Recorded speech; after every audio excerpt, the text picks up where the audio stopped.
Hello students, स्वागत है आप सभी का आपके अपने यूट्यूब चैनल साई-फाई स्टडी में। स्टूडेंट्स, आज की इस वीडियो में हम यूपी बोर्ड हाई स्कूल परीक्षा 2026 का अनसॉल्व्ड पेपर यहां पे लेकर उपस्थित हुए हैं और यह अनसॉल्व पेपर आपका 2019 से लेकर 2025 तक का है। यह जो अनसॉल्व पेपर है वह बोर्ड द्वारा जारी किया गया है 2026 बोर्ड एग्जाम को ध्यान में रखते हुए। यहाँ पे आप देख सकते हैं एनसीईआरटी माध्यमिक शिक्षा परिषद उत्तर प्रदेश की बोर्ड परीक्षा 2026 की संपूर्ण तैयारी के लिए, यानी यह जो आपका अनसॉल्व पेपर है वह 2026 बोर्ड एग्जाम को ध्यान में रखते हुए बोर्ड द्वारा खुद जारी किया गया है। ठीक है, और इसमें 2019 से 2025 तक के सभी पेपर का इसमें संकलन है। और यहाँ पे यह जो आपका अनसॉल्व पेपर है वह गणित का है और आज की इस वीडियो में हम लोग 2025 के सेट नंबर 2 को हल करने वाले हैं। इस वीडियो से पहले सेट 1 पूरा कंप्लीट कर चुके हैं। अगर उस वीडियो को आप नहीं देखे हुए तो उसका लिंक आपको इस वीडियो के डिस्क्रिप्शन में मिल जाएगा। देखिए, अनसॉल्व पेपर हल करने के क्या फायदे होते हैं, क्योंकि आप जानते हैं कि आपके एग्जाम में एनसीईआरटी से ही क्वेश्चन आता है और यह जो अनसॉल्व पेपर है वो पूरी तरह से एनसीईआरटी पर आधारित है। बोर्ड द्वारा ही इसको जारी किया गया है और इसका क्या फायदा है कि अगर आप इस अनसॉल्व पेपर को आप सॉल्व करेंगे तो 2026 में किस प्रकार से पेपर आएगा, कठिन होगा, आसान होगा, क्या पैटर्न होगा, पूरी जानकारी आपको मिल जाएगी। ठीक है, तो यह जो अनसॉल्व पेपर है आपके लिए बहुत ही अत्यधिक महत्वपूर्ण है। ठीक है, यह अनसॉल्व पेपर अरिहंत का है, लेकिन आपके पास किसी भी प्रकाशन का आपके पास अनसॉल्व पेपर होगा उसमें जो पेपर मैं हल कराने वाला हूं आपको मिल जाएगा। कैसे मिलेगा चलिए आपको बताते हैं। सबसे पहले यहाँ पे देखिए सेट नंबर 2, ठीक है, यहाँ पे सेट नंबर 2 हमने ओपन किया। आपको मिलेगा कैसे, यहाँ पे समझ लीजिए। देखिए, यह आपका पेपर कोड है 822 BW। तो आपके पास किसी भी प्रकाशन का अनसॉल्व पेपर हो, आप जाएंगे तो 822 BW कोड नंबर को ढूंढना है। ठीक है, सेट आपका अलग अलग हो सकता है आगे पीछे, ठीक है ना। इसमें यह सेट 2 है, हो सकता है किसी में यह सेट 5 हो, किसी में सेट 6 हो। ठीक है, लेकिन इस पेपर कोड से आप ढूंढेंगे तो आपको यह पूरा आपका अनसॉल्व पेपर यह मिल जाएगा, आपको कहीं पे भी कठिनाई नहीं होगी। ठीक है, तो आज की वीडियो में इसको हम लोग हल करने वाले हैं। चलिए यहाँ पे देख लेते हैं। सबसे पहले आपके एग्जाम में बहुविकल्पी प्रश्न आता है। ठीक है, तो बहुविकल्पी प्रश्न नंबर 1 है cosec A minus cot A और दूसरे ब्रैकेट में 1 प्लस कॉस ए का मान होगा। यहाँ पे 4 ऑप्शन दिए गए हैं। अब यहाँ पे हल करके देखते हैं कि कौन सा ऑप्शन आपका राइट होगा। तो चलिए इस प्रश्न को हल करते हैं और देखते हैं। यहाँ पे देखिए प्रश्न नंबर 1 के लिए यहाँ पे आप देख सकते हैं, यहाँ पे इस प्रश्न को हल करते हैं। यहाँ पे देखिए प्रश्न नंबर 1 क्या है, यहाँ पे देखिए cosec A minus cot A. ठीक है, cosec A minus cot A और दूसरे ब्रैकेट में है 1 प्लस कॉस ए। अब इसका मान पूछ रहा है, तो देखिए इसको जो है हमें क्या करना है, इसको साइन के रूप में तोड़ लेना और इसको कॉस साइन में तोड़ लेना है। तो देखिए इसको जब तोड़ेंगे तो कॉस आप जानते हैं कि 1/साइन होता है। कॉस ए बराबर हो जाएगा 1/साइन ए माइनस कॉट ए होता है आपका, कॉट ए हो जाता है आपका कॉस ए बटे में साइन ए। ठीक है, कॉस ए बटे में साइन ए। ठीक, इसको ब्रैकेट लगा लेते हैं और यहाँ पे आपका क्या दिया हुआ है 1 plus cos A, 1 plus cos A यह दिया हुआ है। अब यहाँ से क्या करेंगे, इसका एलसीएम ले लेंगे। यह जो दिया हुआ है इसका एलसीएम लेंगे तो एलसीएम आपका क्या हो जाएगा, एलसीएम हो जाएगा साइन ए। ठीक है, साइन ए हो जाएगा और यहाँ से देखिए जब हर समान है तो अंश को एज इट इज ऐसे लिख लेंगे 1 माइनस कॉस ए। ठीक है, अब यहाँ पे आप देख सकते हैं एक चीज़ कि यहाँ पे इसको पूरा ऐसे कर सकते हैं 1 प्लस कॉस ए। ऐसे करने के बाद क्या आपको दिखेगा, देखिए यह ए माइनस बी ए प्लस बी, आपने फार्मूला पढ़ा होगा सर्वसमीका में, ए प्लस बी और ए माइनस बी, इसको जब इसका गुणा करेंगे तो यह हो जाता है आपका ए स्क्वायर माइनस बी स्क्वायर। तो यहाँ पे भी वह बन जाएगा, यह ए माइनस बी ए प्लस बी है, कोई पहले रहे कोई बाद में रहे इससे कोई फर्क नहीं पड़ता है। ठीक है, तो ए स्क्वायर, ए के स्थान पे क्या है तो 1 का स्क्वायर 1 ही होगा, माइनस बी स्क्वायर, बी का मान क्या है कॉस, तो cos square A divide by sine A बटे में साइन ए। ठीक है, अब आपने सूत्र पढ़ा हुआ है त्रिकोणमिति में, हमने सूत्र आपको बताया हुआ है कि यहाँ पे सूत्र आपका देखिए, यहाँ पे सूत्र लिख देते हैं, या चलिए यहाँ पे लिख देते हैं साइन स्क्वायर ए माइनस कॉस स्क्वायर ए बराबर 1, यह आपका सूत्र होता है। ठीक है, अब जब यह सूत्र होता है आपका यहाँ पे प्लस होता है। ठीक है, साइन स्क्वायर ए प्लस कॉस स्क्वायर ए बराबर 1। अब हम यहाँ से साइन स्क्वायर ए अगर इसका पक्षांतर कर दें तो यह क्या हो जाएगा 1 माइनस कॉस स्क्वायर ए और यह बराबर होगा किसके, साइन स्क्वायर ए के, यानी इसके स्थान पे हम लिख सकते हैं साइन स्क्वायर ए। ठीक है, साइन स्क्वायर ए और बटे में क्या है साइन ए। ठीक, अब यहाँ पे साइन स्क्वायर ए का मतलब यह 2 बार है तो एक घात तो कट जाएगा, बचेगा क्या साइन ए। ठीक है, साइन ए। अब यहाँ पे देखिए कि कौन से ऑप्शन में यह मैच कर रहा है साइन ए, तो यहाँ पे आप देख सकते हैं कि ऑप्शन नंबर डी आपका मैच कर रहा है तो ये आपका राइट आंसर हो जाएगा। आई होप कि इस प्रश्न को आप अच्छी तरह समझ गए होंगे। चलिए अगले प्रश्न की तरफ बढ़ते हैं स्टूडेंट्स। अगला प्रश्न आपका प्रश्न नंबर 2। प्रश्न नंबर 2 देखिए क्या कह रहा है यहाँ पे कि किसी पासे को एक बार फेंका जाता है तो एक विषम संख्या के आने की प्रायिकता होगी। ठीक है, यहाँ पे 4 ऑप्शन दिए गए हैं। चलिए इस प्रश्न को समझते हैं कि प्रश्न क्या कहना चाह रहा है या क्या आपसे पूछ रहा है। ठीक है, तो चलिए इस प्रश्न को हल करते हैं। सबसे पहले यहाँ पे देखिए प्रश्न नंबर 2। प्रश्न नंबर 2 देखिए क्या है यहाँ पे।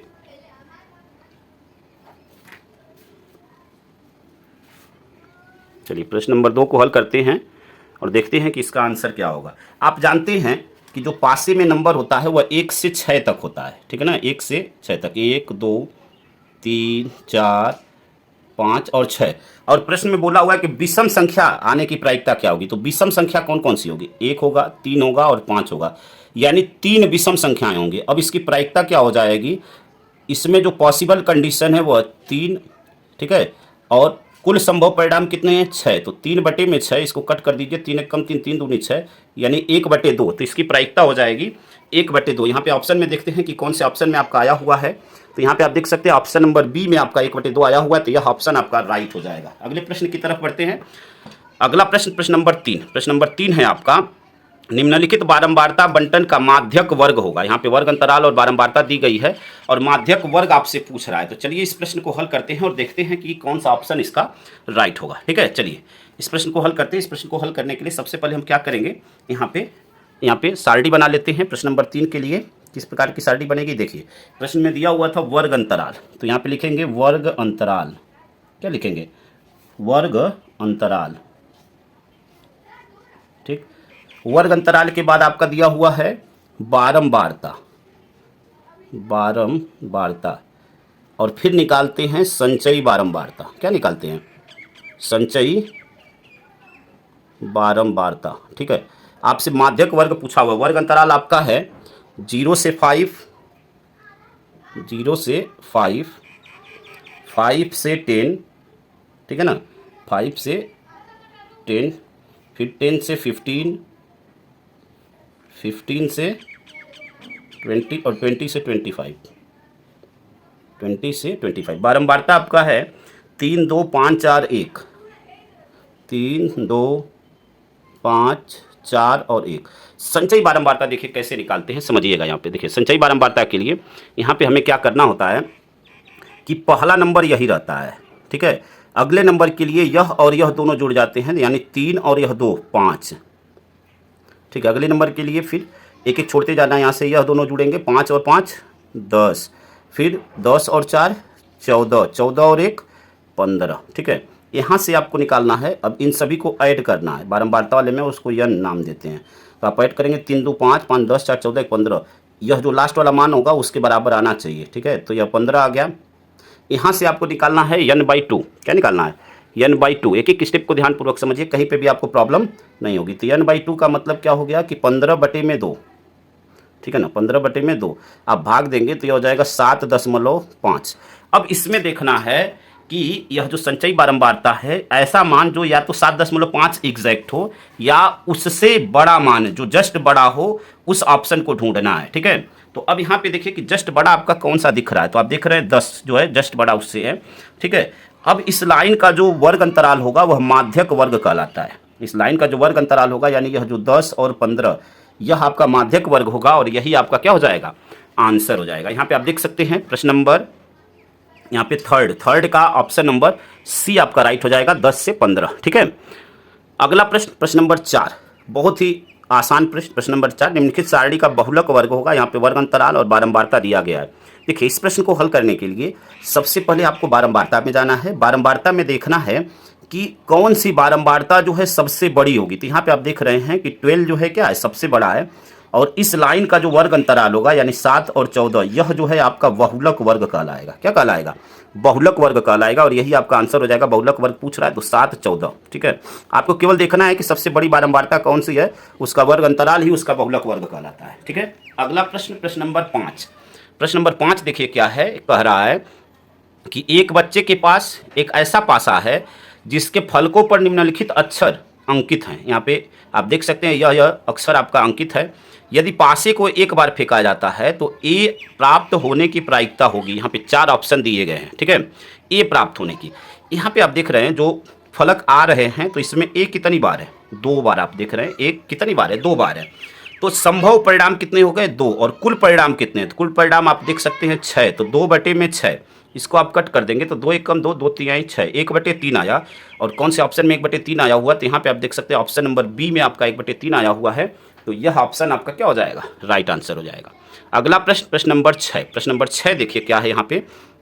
प्रश्न नंबर 6 है, यदि कॉट थीटा बराबर 8/15 तो साइन थीटा का मान होगा। यहाँ पे 4 ऑप्शन दिए गए हैं। चलिए इस प्रश्न को हल करते हैं और देखते हैं कि कौन सा ऑप्शन आपका राइट होगा, ठीक है। तो चलिए इस प्रश्न को हल करते हैं और देखते हैं कि कौन सा ऑप्शन आपका राइट होगा प्रश्न नंबर 6 के लिए, ठीक है। चलिए देखिए प्रश्न नंबर 6 के लिए यहाँ पे प्रश्न नंबर 6 डाल देते हैं और जो चीज़ें हमें दी हुई हैं पहले उसको लिख लेते हैं। क्या दिया हुआ है, कॉट थीटा बराबर 8/15, ठीक है ना। तो यहाँ पे लिख देते हैं कॉट थीटा बराबर 8/15। देखिए इस प्रश्न को करने के कई तरीके हैं, जिस विधि से भी आपको आसान लगे आप उसका प्रयोग कर सकते हैं। यहाँ पे देखिए मैं कौन सी विधि से बता रहा हूँ, यहाँ पे ध्यान दीजिएगा। यह आपका सूत्र होता है cosec square theta minus cot square theta equal to 1। यह आपका सूत्र होता है, ठीक है। अब अगर इसका हम पक्षांतर कर दें तो हमें यहाँ से कोसेक थीटा का मान क्या मिलेगा, देखिएगा यहाँ पे कोसेक थीटा बराबर 1, इधर पक्षांतर करेंगे तो प्लस हो जाएगा, यह हो जाएगा 1 प्लस कॉट स्क्वायर थीटा। और यहाँ से जब स्क्वायर हटाएंगे तो इस पर क्या लग जाएगा, रूट लग जाएगा। अब आप कहेंगे कि हमें तो साइन का मान चाहिए तो हम कोसेक क्यों निकाल रहे हैं। कोसेक आप जानते हैं कि साइन का उल्टा होता है, या साइन जो है कोसेक का उल्टा होता है। तो कोसेक का मान आ जाएगा तो उसी का उल्टा कर देंगे, वह साइन का मान हो जाएगा, ठीक है। तो अब यहाँ से क्या करेंगे, यहाँ से मान रखकर और पहले कोसेक का मान ज्ञात कर लेते हैं। तो 1 प्लस कॉट स्क्वायर थीटा, ठीक है ना, कॉट स्क्वायर थीटा। तो कॉट का मान क्या है 8/15, स्क्वायर करेंगे तो 8 का स्क्वायर 64 और 15 का स्क्वायर 225। इस 225 का इस एक में गुणा होगा, ठीक है ना, एलसीएम लेकर हल किया जा रहा है। तो यह हो जाएगा आपका 225 प्लस 64 और बटे में, यहाँ पे बटे में 225, ठीक है। 225 और 64 को जब ऐड करेंगे तो यह हो जाएगा आपका 289 रूट में, ठीक है ना, 289 और बटे में 225। अब 289 का जो वर्गमूल होगा, ठीक है ना, यानी इसका जब स्क्वायर रूट निकालेंगे तो यह 17 हो जाएगा और यह क्या हो जाएगा आपका, यह हो जाएगा आपका 15। तो यह तो कोसेक थीटा का मान हुआ। और साइन होता है कोसेक का उल्टा, यहाँ पे देखिए साइन होता है कोसेक का उल्टा, यानी इसी को आप उल्टा कर देंगे, यह आपका 15 अंश में चला जाएगा 17 हर में। तो कोसाइन थीटा बराबर हो जाएगा 15/17। एक तरीका तो यह था, एक तरीका था कि आप समकोण त्रिभुज बना लें और इसकी सहायता से भी निकाल सकते हैं, ठीक है। फिलहाल यहाँ पे आंसर आ गया 15/17। यहाँ पे देखते हैं कि कौन से ऑप्शन में आया हुआ है। तो यहाँ पे आप देख सकते हैं 15/17 आपका ऑप्शन नंबर सी में है। तो यह ऑप्शन आपका राइट हो जाएगा। आई होप कि यहाँ तक के प्रश्न को आप अच्छी तरह समझ गए होंगे। चलिए अगले प्रश्न की तरफ बढ़ते हैं। अगला प्रश्न, प्रश्न नंबर 7। प्रश्न नंबर 7 है, कोसेक 60 अंश का मान होगा, ठीक है, कोसेक 60 अंश का। तो यह तो आपका त्रिकोणमिति सारणी से ही है। कोसेक 60 अंश का मान आपका 2/√3, ऑप्शन नंबर ए आपका राइट हो जाएगा, क्योंकि साइन 60 का मान आपका √3/2 होता है, उसका उल्टा हो गया है तो यह 2/√3 होगा, यह आंसर हो जाएगा, ठीक है। अगला प्रश्न, प्रश्न नंबर 8, कोसेक स्क्वायर थीटा बटे में सेक स्क्वायर थीटा का मान होगा। प्रश्न नंबर 8 के लिए देखिए इस प्रश्न को हल करते हैं यहाँ पे। चलिए इस प्रश्न को यहीं पे बता देते हैं याद। चलिए अगले पेज पे, यहाँ पे अगला पेज ले लेते हैं और उस पर बताते हैं आपको। तो देखिए प्रश्न नंबर 8 को देखिए कैसे हल करेंगे। यहाँ पे देखिए प्रश्न नंबर 8 को यहाँ पे हल करने के लिए हम क्या करेंगे कि यहाँ पे दोनों को साइन और कॉस के रूप में तोड़ लेंगे। आपका दिया हुआ है जैसे कोसेक स्क्वायर थीटा, क्या दिया हुआ है, कोसेक स्क्वायर थीटा बटे में सेक स्क्वायर थीटा, ठीक है, सेक स्क्वायर थीटा। तो कोसेक को आप तोड़ लेंगे 1/साइन स्क्वायर थीटा और सेक को क्या तोड़ लेंगे 1/कॉस स्क्वायर थीटा। अब यह जो होगा क्या होगा, ऊपर चला जाएगा, यानी यह आपका क्या हो जाएगा कॉस स्क्वायर थीटा बटे में साइन स्क्वायर थीटा, ठीक है। जब ऐसे रहता है तो यह आपका अंश में चला जाएगा और यह हर में है ही।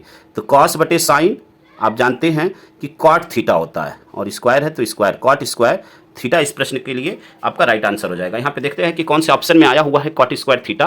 तो यहाँ पे आप देख सकते हैं प्रश्न नंबर 8 में cot square theta option number D में है, तो ये आपका राइट आंसर हो जाएगा। अगला प्रश्न, प्रश्न नंबर 9। प्रश्न नंबर 9 है, यदि HCF 35, 49 = 7। तो एलसीएम, इसका एलसीएम आपसे पूछ रहा है। तो देखिए इस प्रश्न को कैसे हल करेंगे।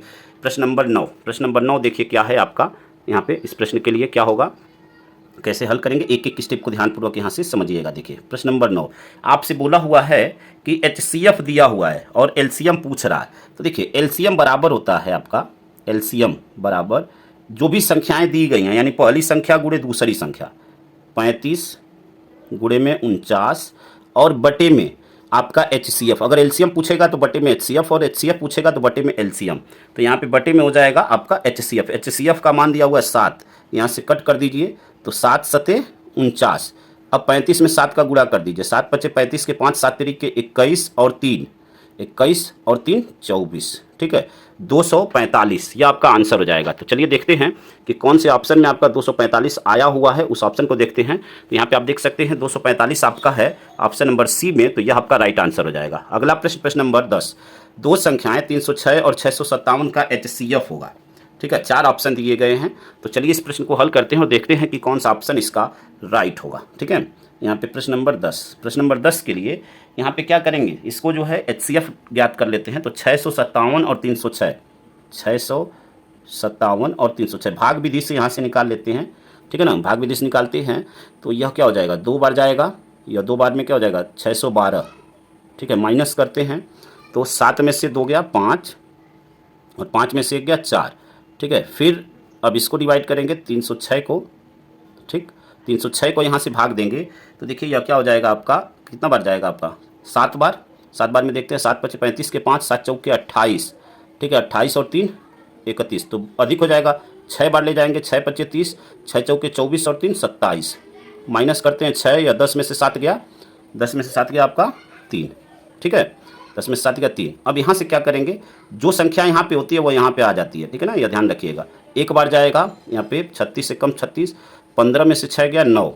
ठीक है ना, 15 में से 6 गया 9। यह प्रोसेस तब तक रिपीट करते हैं जब तक नीचे पूरा कट न जाए। ठीक है ना, इस प्रोसीजर को तब तक रिपीट करेंगे जब तक यह पूरा कट न जाए। तो यहाँ पे आप देखिए, अब 36 को फिर यहाँ पे लिखेंगे। ठीक है, 9 चौके यहाँ पे 9 चौके 36। ठीक है, तो यहाँ पे कट हो गया, जिससे लास्ट में कटता है वही आपका HCF होता है। तो आप यहाँ पे देख सकते हैं कि लास्ट में 9 से कटा है पूरा। यहाँ पे कट होने का मतलब क्या, कि यहाँ पे पूरा जो शेषफल है आपका 0 आ जाए। तो यह आपका HCF हो गया 9 इस प्रश्न के लिए। ठीक है, तो अब यहाँ पे देखते हैं कि कौन से ऑप्शन में आपका आया हुआ है 9। तो यहाँ पे आप देख सकते हैं ऑप्शन नंबर बी में आया हुआ है, तो यह आपका राइट आंसर हो जाएगा। अगला प्रश्न, प्रश्न नंबर 11, दो संख्याओं के LCM एवं HCF क्रमशः 168 तथा 6 हैं। यदि एक संख्या 24 है तो दूसरी संख्या होगी। ठीक है, तो देखिए इस प्रश्न को कैसे हल करेंगे। यहाँ पे जैसा कि अभी हमने आपको क्वेश्चन नंबर 9 बताया, सेम उसी टाइप का प्रश्न यह है, बिल्कुल सेम। ठीक है, तो देखिए इस प्रश्न को कैसे हल करेंगे। प्रश्न नंबर 11, प्रश्न नंबर 11 आपका है, यहाँ पे बोला हुआ है कि LCM और HCF दिया गया है। ठीक है, तो उसका मान लिख लेते हैं। LCM का मान है 168, HCF का मान है 6। ठीक है, और एक संख्या दी गई है तो उसको हम बटे में लिखेंगे। ठीक है ना, बटे में, और दूसरी संख्या जो पूछ रहा है वह इधर हम मान लेंगे। चलिए उस संख्या को यक्स मान लेते हैं। अब यहाँ से इसको हल करेंगे, 6 चौके 24, 4 से इसको कट कर देंगे, 4 चौके 16, 4 दूनी 8। ठीक है, तो वह संख्या क्या आ गई 42। अब यहाँ पे देखेंगे कि कौन से ऑप्शन में आया हुआ है। तो यहाँ पे आप देख सकते हैं ऑप्शन नंबर बी में आपका 42 आया हुआ है, तो यह आपका राइट आंसर हो जाएगा। अगला प्रश्न, प्रश्न नंबर 12, बिंदुओं ए बी और बी 2A 2B के बीच की दूरी होगी। 4 ऑप्शन दिए गए हैं। चलिए इस प्रश्न को हल करके और देखते हैं कि कौन सा ऑप्शन आपका राइट होगा प्रश्न नंबर 12 के लिए। ठीक है, तो चलिए प्रश्न नंबर 12 को हल करते हैं। यहाँ पे आप देख सकते हैं प्रश्न नंबर 12। ठीक है, यहाँ पे 12, और जो बिंदु दिए गए हैं, बिंदु ए आपका दिया गया है AB, क्या दिया गया AB, और क्या दिया गया है, बिंदु B दिया गया है यहाँ पे 2A और 2B। ठीक है ना, 2A और 2B, और इन दोनों के बीच की दूरी पूछ रहा है, यानी AB के बीच की दूरी पूछ रहा है। तो देखिए इसके लिए सूत्र होता है आपका, सूत्र पहले देख लीजिए, x2 - x1 का whole square plus y2 - y1 का होल स्क्वायर। ठीक है, अब आप कहेंगे कि इसमें x1 y1 x2 y2 कौन सा है।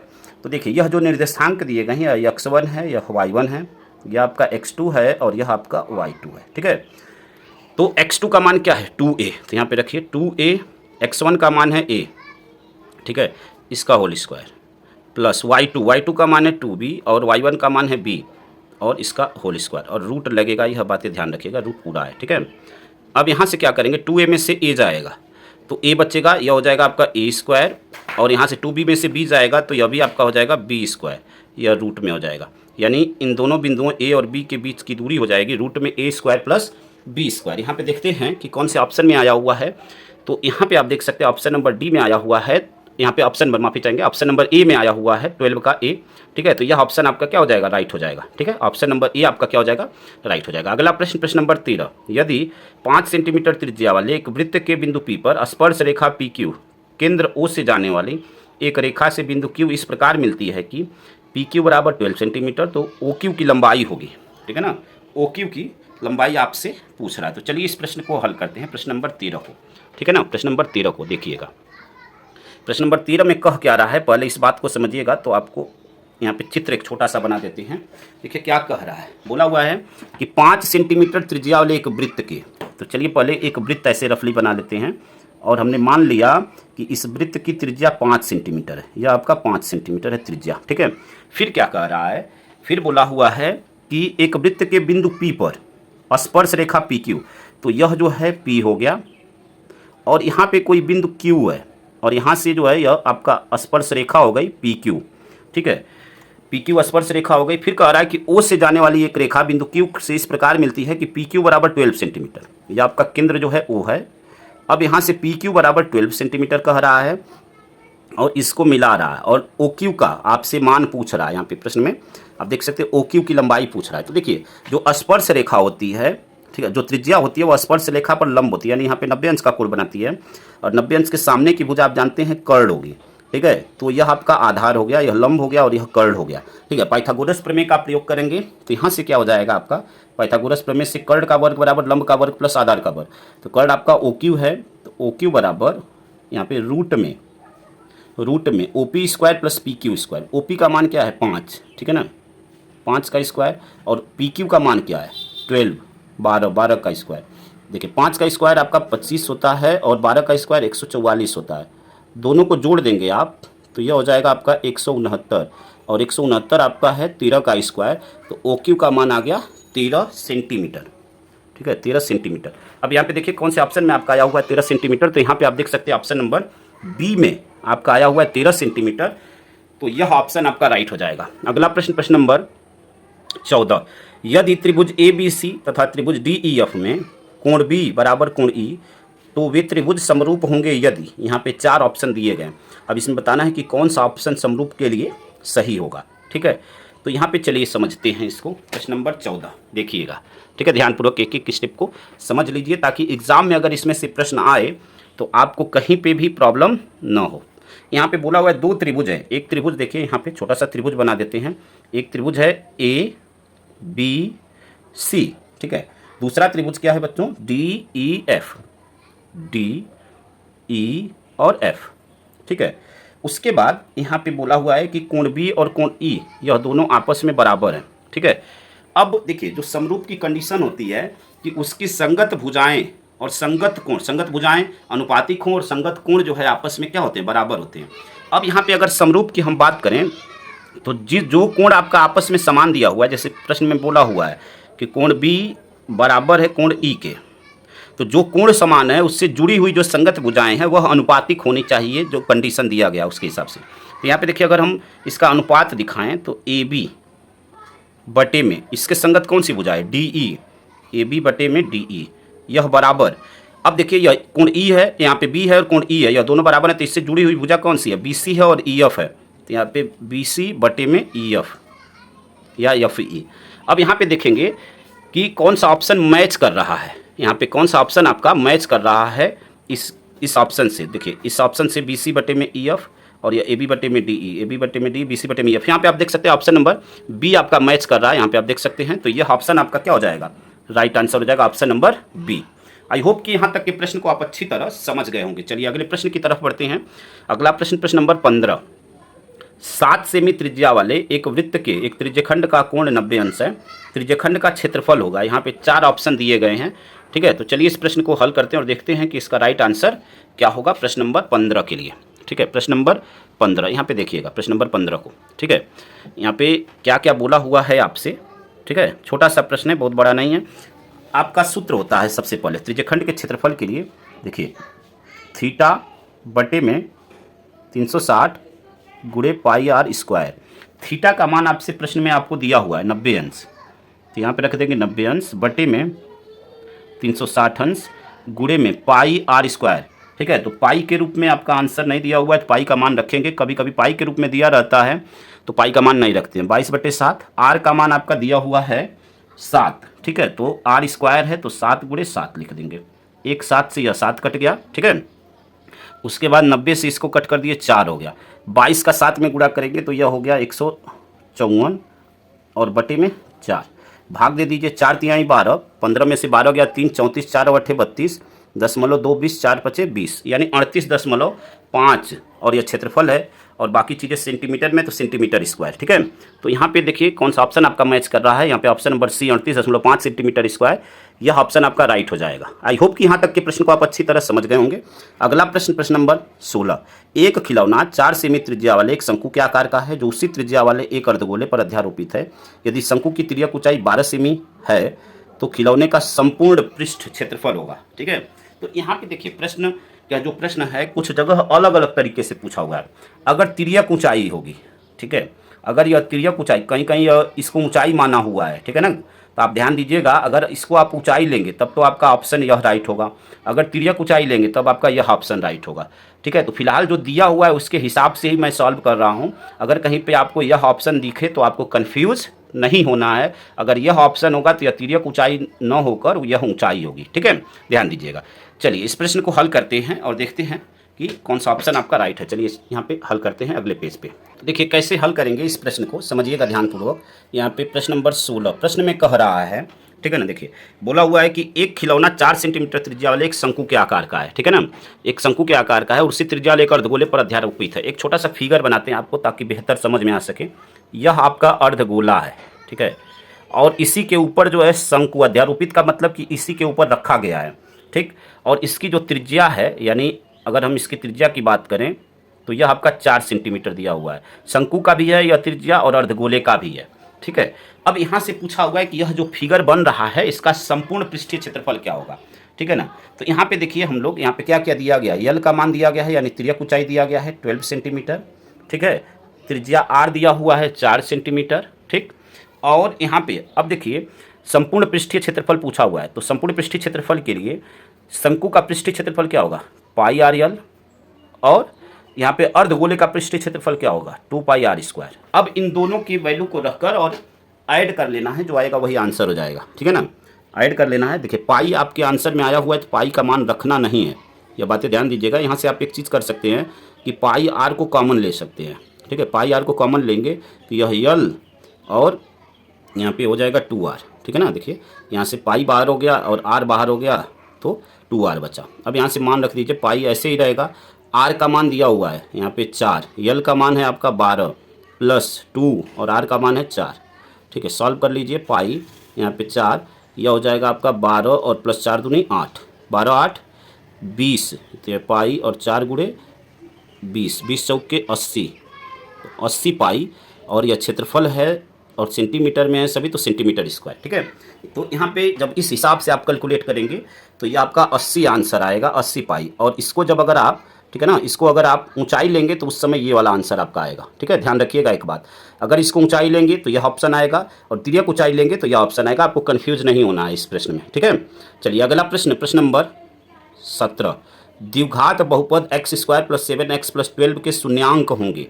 यहाँ पे 4 ऑप्शन दिया गया है। चलिए इस प्रश्न को हल करते हैं और देखते हैं कि कौन सा ऑप्शन आपका राइट होगा प्रश्न नंबर 17 के लिए। ठीक है, प्रश्न नंबर 17 यहाँ पे शून्यांक पूछ रहा है, तो यहाँ पे सबसे पहले इसका हम लोग गुणनखंड करेंगे। यह x² + 7x + 12, ठीक है, इसके हम लोग गुणनखंड करेंगे। तो देखिए यहाँ पे क्या है, 12 का ऐसा खंड होना चाहिए जो कि जोड़ने पर 7x के बराबर हो। तो 4 तिहाई 12, 4 और 3 7 होगा।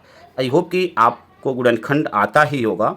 अगर गुणनखंड आप डिटेल में समझना चाहते हैं, अगर आपको नहीं आता है तो आप बहुपद चैप्टर को देख सकते हैं, वहाँ पे आपको गुणनखंड बेहतर तरीके से सिखाया गया है। ठीक है, यहाँ पे क्या करेंगे, 4 तिहाई 12, 4 और 3 7, इस पद के बराबर हो जाएगा। x कॉमन हमने लिया तो यह क्या हो गया, x + 4। और यहाँ से क्या करेंगे 3 कॉमन लिए तो यह भी हो गया x+4। दोनों ब्रैकेट में सेम नंबर आया तो समझिए कि सही है, यहाँ भी x+4 यहाँ भी x+4। अब इन दोनों में से x+4 कॉमन ले लीजिए तो यहाँ से क्या बचा x+3, ठीक है ना। अब यहाँ पे एक को शून्य के बराबर पुट करिए क्योंकि शून्य पूछा हुआ है, तो x+4 = 0 तो x = -4 पक्षांतर कर देंगे तो यहाँ पे x+3 = 0 तो x = -3, ठीक है।